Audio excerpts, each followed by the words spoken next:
Hi, I'm Hilmi. I'm a master's student in OU, and this is my research. So the whole point of this poster is basically we have all these attributes. Attributes are measurements of a seismic trace, and when we input them into machine learning, it can summarize, it can learn, it can look for patterns, it can recognize patterns, and then pick up on different signal types. And the whole point of this poster is that we're trying to look for what kinds of attributes actually matter. And what we found is that it converges into these 4 types of attributes. So starting with amplitude, so how strong or weak reflection is, and then a spectral attribute, or the thickness of like the wavelets of like the signals.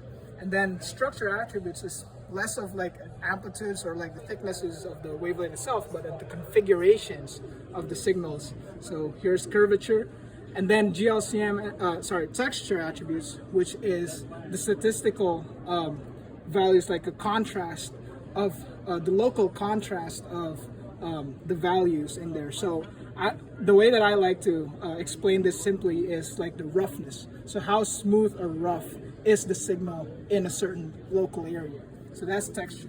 And then similarity is kind of like structure, but it's less of like the facies, but the edges of the facies itself. So we use that as a visual aid on the results of the machine learning. So when we put it into the machine learning, now we have these images that we can actually see all the different patterns that it picks up from looking at all these attributes. So instead of looking at all these attributes one by one and then try to interpret it separately, machine learning is able to summarize from all that, and now we can just see this, all 4 of this in one image.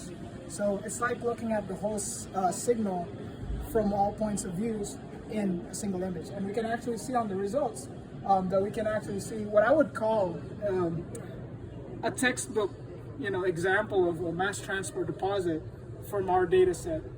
And then here's another method that we use. So it's not specific to a certain method. So this one is SOM, this one is called Gaussian mixture model. The great thing about this one is because we're taking some kind of a clustering label. It's kind of like k-means, but instead of just labels like A, B, C, it's giving us the probabilities of like to the extent of how much the cluster actually goes with the data. And then we can actually extract it into geobodies, and then we can interpret it that way. So yeah, so that's the